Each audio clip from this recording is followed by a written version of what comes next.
Hello, good morning and welcome back to my channel world of Ritu. তোমরা সবাই কেমন আছো? আশা করি খুব ভালো আছো। আমিও বেশ ভালো আছি। তো আজকের ব্লগটা হচ্ছে ট্রাভেল ব্লগ। আমি আবার ঘুরতে যাচ্ছি। এরকম সময় আগের বছরে দার্জিলিং গেছিলাম, তোমরা অনেকেই হয়তো মনে রেখেছো, হয়তো বা না। তো তাদেরকে বলে দিই, আমি আগের বছরও এরকম টাইমে দার্জিলিং গেছিলাম। তো এবছরেও ঠিক করেছি দার্জিলিং যাব, আর সেটা হচ্ছে আজকেই বেরোচ্ছি। আজকে সন্ধেবেলার দিকে বেরোচ্ছি। তো ওই জন্য স্টার্টিং থেকে আজকে থেকেই ব্লগটা স্টার্ট করছি। এরপর আসবে প্রত্যেকটা ট্রাভেল ব্লগ, কিভাবে যাচ্ছি আর কার সাথে যাচ্ছি সেগুলো জানতে হলে পুরো ভিডিওটা দেখতে থাকো। আর এখন থেকে ব্লগটা স্টার্ট করছি। এখন বাজে প্রায় 12টা।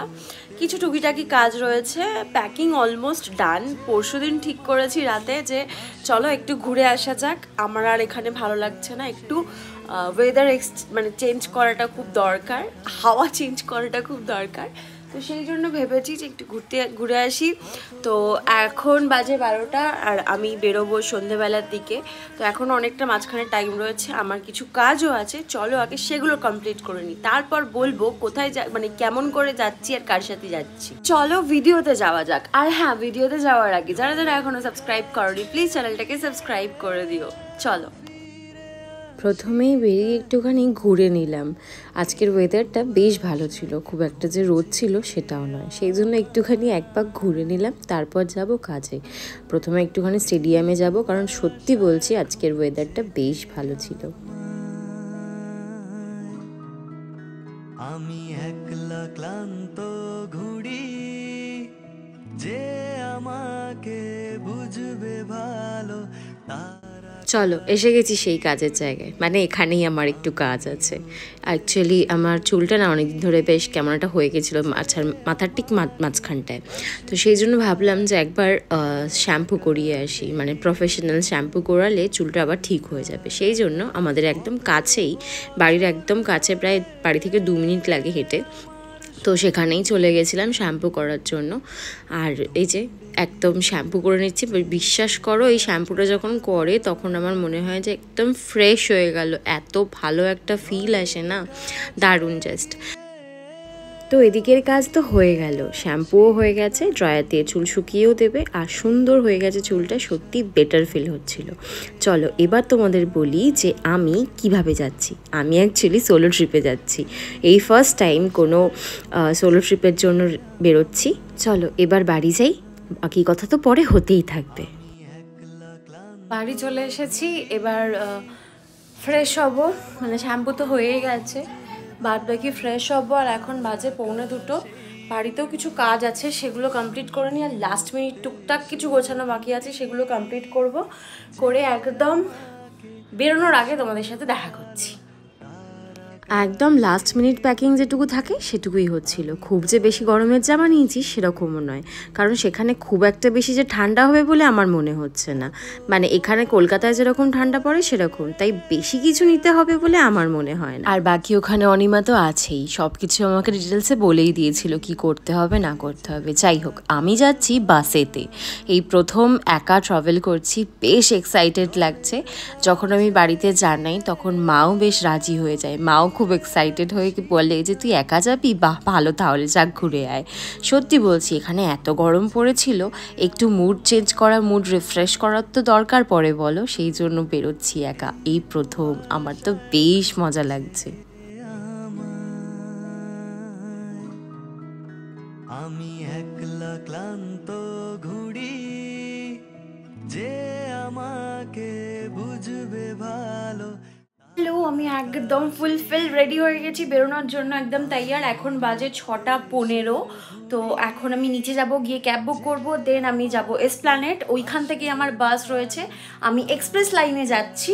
বাকি কথা আমি বেরিয়ে বলছি, অনেকটা লেট হয়ে গেছে। এই যে আমার ব্যাগ, এখানে একটা ট্রলি আছে, একটা ছোটো ব্যাকপ্যাক রয়েছে, আর এই ব্যাগটা নিচ্ছি, বাস দ্যাটস ইট। সো আমি একদম বেরিয়ে তোমাদের সঙ্গে দেখা করে কথা বলছি।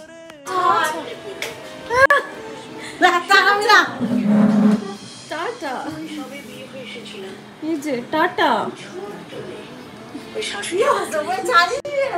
চলো বাই।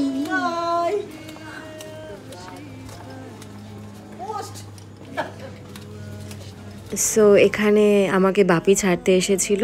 হ্যাঁ, আমি বাসে যাচ্ছি যেহেতু শিলিগুড়ি, সেই জন্য ক্যাব বুক করেছি। এসপ্ল্যানেড যাবো, ওখান থেকেই বাস। আমি না ট্রেনে খুব একটা সড়গড় নই, তাই জন্য আমার কাছে বাসটাই বেশ কমফোর্টেবল লাগলো। সো আমি তো বেরিয়ে পড়েছি। এবারে ফার্স্ট টাইম আমি একা ট্রাভেল করছি, তাও শিলিগুড়ি যাচ্ছি বাসেতে। ট্রেনের থেকে আমার মনে হলো বাসটাই সুবিধা আমার জন্য, যেহেতু আমি একা যাচ্ছি। তো যাই হোক, চলো। আমি এক্সপ্রেস লাইন বুক করেছি, আমি শুনেছি ওটার রেটিংস ভীষণ ভালো, তো আমি রেড বাস থেকেই বুক করেছি। বাদ বাকি সব ডিটেলস আমি ওখানে গিয়ে তোমাদের সাথে শেয়ার করছি। তো আমি বেরিয়ে পড়েছি, চলো। জলের কাছে গিয়ে ফিরে আসি তাই, এই কুয়াশায় খুঁজছে কে আমায়। এই তো চলো এসে গেছি। এবার এখান থেকে একটু এগিয়ে এই যে দেখো এক্সপ্রেস লাইনের পুরো বাসের যে স্ট্যান্ডটা, সেটা এই এলাকাতেই তুমি শ্যামলী পরিবহন পাবে, গ্রিন লাইন পাবে, এক্সপ্রেস লাইন পাবে। এক্সপ্রেস লাইন শুনেছি একদম নতুন। আর এই যে এতিয়ানা, এটা আমি দেখেছিলাম বাট আমি পাইনি। এখানে বসে এক কাপ চা খেয়ে নিলাম। আমার বাস আসতে এখনও অনেকটা দেরি আছে। আমি না সকাল সকাল পৌঁছে গেছিলাম, মানে আমার বাসটা ছিল 8টার সময় আর আমি পৌঁছে গেছিলাম 7টার মধ্যে। তো 1 ঘন্টা আমাকে এখানেই ওয়েট করতে হবে, সেই জন্য এখানে ওয়েট করছিলাম আর 1 কাপ চা খেয়ে নিলাম। এই যে দেখো এক্সপ্রেস লাইন, তোমরা রেড বাসে সমস্ত ডিটেলস পেয়ে যাবে। তো এই যে এক্সপ্রেস লাইনের শিলিগুড়ি যেটায় যাব আমি, সেই বাসটা এসে গেছে। এটা আসতে 5 মিনিট মতো লেট করেছিল, তো ছাড়তেও 5 মিনিট মতো লেট হবে, স্বাভাবিক ব্যাপার। এই যে পুরো বাসটা কিছুটা এরকম দেখতে, আর এখানে হচ্ছে লাগেজ রাখার জন্য। আর চলো এবার বাসেতে ওঠা যাক। আর আমি বুক করেছিলাম চেয়ার সিট, স্লিপার সিটটা নয়। আমি সিঙ্গেল সিট বুক করেছিলাম। আমার মনে হয়েছিল যে আমি আগেও যেহেতু একবার শিলিগুড়ি গেছিলাম, সেটা শ্যামলীতে গেছিলাম যদিও, তো সিটে আমার খুব একটা প্রবলেম হয়নি, সেই জন্য আমি আর এখানে স্লিপারটা বুক করিনি। আমি সিঙ্গেল চেয়ার সিটটি বুক করেছিলাম। এই যে বাসটা কিছুটা এরকম দেখতে, সিঙ্গেলটা এই দিকটা আর ওদিকটা হচ্ছে ডাবল, মানে ওপরেও ডাবল টেকে যেটা রয়েছে সেটাও হচ্ছে ডাবল স্লিপার, আর নিচেটাও ডাবল সিটার।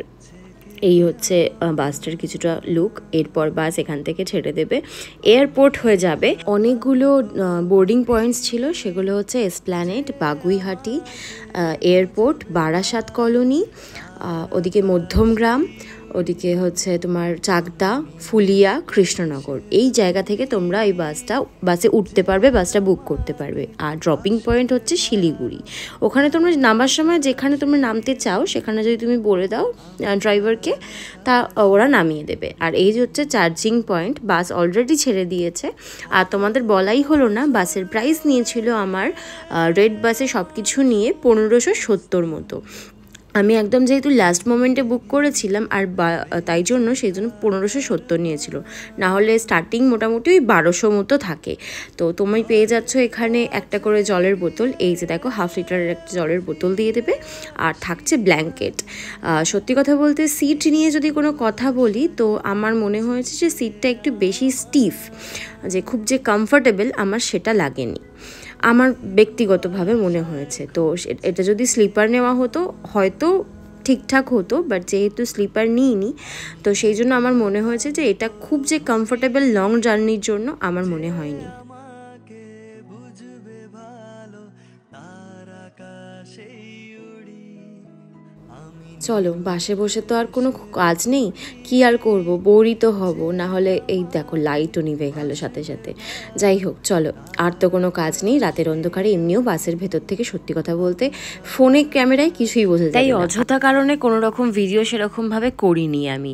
আর এখান থেকে বিভিন্ন জায়গা থেকে যে বোর্ডিং পয়েন্টগুলো ছিল, সেখান থেকে বেশ কয়েকজন উঠছিল। ওঠার পর একদম বাস যখন বারাসাত ছেড়ে দেবে, বারাসাত হাইওয়ের দিকে চলে যাবে তখন তোমার একটা স্টপ দেয়, জাস্ট 10 মিনিটসের জন্য। তোমরা ওয়াশরুম বাগেরা যা করতে চাও সেগুলো করে নিয়ে আবার বাসে উঠে পড়ো। এটা হচ্ছে ফার্স্ট স্টপ ছিল বাসের, এটা হচ্ছে বারাসাতে ছিল আর কি। তারপরে নেক্সট স্টপ ছিল কৃষ্ণনগর। কৃষ্ণনগর যখন আমরা ঢুকি তখন ঘড়িতে বাজে 12:14। এটা হচ্ছে ডিনার টাইমের জন্য তোমাকে স্টপ দিয়েছিল। এখানে টাইম ছিল 20 মিনিট মতো। বাস এখানে 20 মিনিট মতো দাঁড়াবে, তার মধ্যে তোমরা ডিনার করে নাও, ফ্রেশ হয়ে নাও, যা করার করে নাও, তারপরে বাস আবার ছেড়ে দেবে। এরপর আর সারা রাতে বাস কোথাও সেরকম দাঁড়াবে না। আমি এখানে চা খেয়েছিলাম, আর কিছু খাইনি। বাড়ি থেকে যে খাবারটা দিয়েছিল মা, আমি সেটাই খেয়েছিলাম। তাই কৃষ্ণনগরে কিছু না খেয়ে শুধু চাটা খেয়ে বাসে উঠে পড়েছিলাম। আর আমার না বাসে খুব একটা ঘুম এমনিও আসে না, তার উপরে আমি একা এসেছি, একটা আলাদা এক্সাইটমেন্ট। সেই জন্য সারাক্ষণ জেগে জেগেই কাটিয়ে দিয়েছি, আর রাস্তার দিকে তাকিয়ে তাকিয়ে কাটিয়ে দিয়েছি। আর দেখতে দেখতে আমরা মালদা পৌঁছে যাই। মালদার ফারাক্কা ব্রিজটা এটা হচ্ছে সেটা। আর এখানে যখন পৌঁছাই তখন ঘড়িতে বাজে প্রায় 3:30 মতো। যদিও রাতের অন্ধকারে কিছুই বোঝা যাচ্ছে না, তবুও একটু ভিডিও করার চেষ্টা করেছিলাম আমি। এই যে দেখো ফারাক্কা ব্যারেজ। এর আগে যতবার শিলিগুড়ি এসেছি, এই ব্যারেজটা যখন পড়ে তখন প্রায় ওই 10:30 11টা বেজে যায়, যেহেতু বাইকে ছিলাম। তো এখন তো বাসে, সেই জন্য অন্ধকারে কিছু দেখতেও পাচ্ছিলাম না। দেখতে দেখতে ভোরও হয়ে যায়। আমার না ঘুম আর হলো না, জাস্ট একটুখানির জন্য চোখটা লেগেছিল, বাট সেভাবে ঘুমোতে পারিনি। আর এখন হচ্ছে বাসের 3 নম্বর স্টপ দেবে। এটা হচ্ছে ডালখোলা। ডালখোলা থেকে শিলিগুড়ি ওই 120-30 কিলোমিটার মতো আর বাকি রয়েছে। তো এখানে একদম লাস্ট যে স্টপেজটা সেটা দিচ্ছে, কারণ হচ্ছে এখানে ভোর হয়ে গেছে, সবার তো একটু ওয়াশরুম যাওয়ার লাগেই। তো সেই জন্য এই 10 মিনিটের একটা ব্রেক দেয়, এটা হচ্ছে লাস্ট ব্রেক। এরপর বাস আর কোথাও দাঁড়াবে না। এটা হচ্ছে একদম ডালখোলা। আমার মুখের অবস্থা দেখো, অলরেডি আমি ভীষণ টায়ার্ড। চলো বাসে উঠে পড়ি। এরপর শিলিগুড়ি আর 132 কিলোমিটার বাকি, খুব একটা নয়, খুব জোর 2 ঘন্টা সময় লাগবে। আর এই যে বাসের কেবিনে আমি বসে রয়েছি। আমি কালকে থেকে এই দুটো কাকুকে, আমার পাশে যেদিন দাঁড়িয়ে আছেন আর আরেকজন যিনি বসে আছেন, আর যে ড্রাইভার দাদা, আমি এদের 3 জনকে জাস্ট জ্বালিয়ে মেরেছি আমাকে একটুখানি কেবিনে বসতে দিতে হবে। তো ওরা বলেছিল যে সকালে তো কিছু, রাতে তো কিছু দেখার নেই, তাই সকাল হলে তুমি আসো, আমি তোমাকে বসতে দেবো। তো কাকুরা আমার কথা রেখেছে, আমাকে কেবিনে বসতে দিয়েছিল। এই যে আমি এখানে মানে সামনের ভিউটা যদি না দেখতে পাই তাহলে আর কি মজা লাগে বলো। সেই জন্য আমি সামনে এসে বসেছিলাম। না, সত্যি কথা বলতে ওই ড্রাইভার দাদাটা আর কাকুগুলো ভীষণই ভালো ছিল। তো দেখতে দেখতে নর্থ বেঙ্গল ছুঁয়ে দিয়েছি আমরা। এই দেখো চা বাগান শুরু হয়ে গেছে। চা বাগানটা শুরু হলেই তো মনে হয় বলো যে চলে এসেছি নর্থ বেঙ্গল। তো দেখো এই যে চা বাগান শুরু হয়ে গেছে। আমার যে কী আনন্দ লাগছিল সকালবেলাটা, মনে হচ্ছিল যে যাক আমার স্বপ্নটা পূরণ হলো। এই যে দেখতে দেখতে আমরা লাস্ট যে টোল প্লাজা, NH-34-এর লাস্ট টোল প্লাজাও ক্রস করে ফেললাম। আমার শূন্য স্থান তুণ্ডে গিয়েও বেঁচে থাকার ভান জলের কাছে। এই কাকুটাকে যে আমি কি জ্বালিয়েছি যে আমাকে সামনে বসতে দাও বলে, কাকু আমার কথাও রেখেছে। আর ওই কাকুটা হচ্ছে আর একটা পাইলট, মানে পাইলট তো চেঞ্জ হয়ে হয়ে বসেন, আর ইনি হচ্ছেন আর একটা পাইলট। তো রাতের 2 বার চেঞ্জ হয় ড্রাইভার, একবার কৃষ্ণনগরে হয়েছিল, তারপর একবার ডালখোলাতে হয়েছিল। দেখো দেখতে দেখতে কথা বলতে বলতে আমরা পৌঁছেও গেলাম শিলিগুড়ি। আমার যে কি মজা লাগছে তোমাদের কি বলে বোঝাতে পারবো না। আচ্ছা, তোমরা কি দেখতে পাচ্ছ দূরে ওই পাহাড়ের রেখাটা? খালি চোখে আমি দেখতে পাচ্ছিলাম, বাট ফোনের ক্যামেরাতে খুব একটা যে বোঝা যাচ্ছে আমার মনে হচ্ছিল না। তো ওটা দেখার পর না প্রাণটা জাস্ট জুড়িয়ে গেল। এই যে কথা বলতে বলতে আমরা শিলিগুড়িও পৌঁছে গেছি। এরপর এখান থেকে নেবে আমি শেয়ার ট্যাক্সি নিয়ে দার্জিলিং যাব। আর সেই ডিটেলস ভিডিওটা আমি নেক্সট ব্লগে শেয়ার করব। ভিডিওটা আর বেশি লেন্দি করলাম না, আজকের ভিডিওটা তবে এই পর্যন্তই রইল।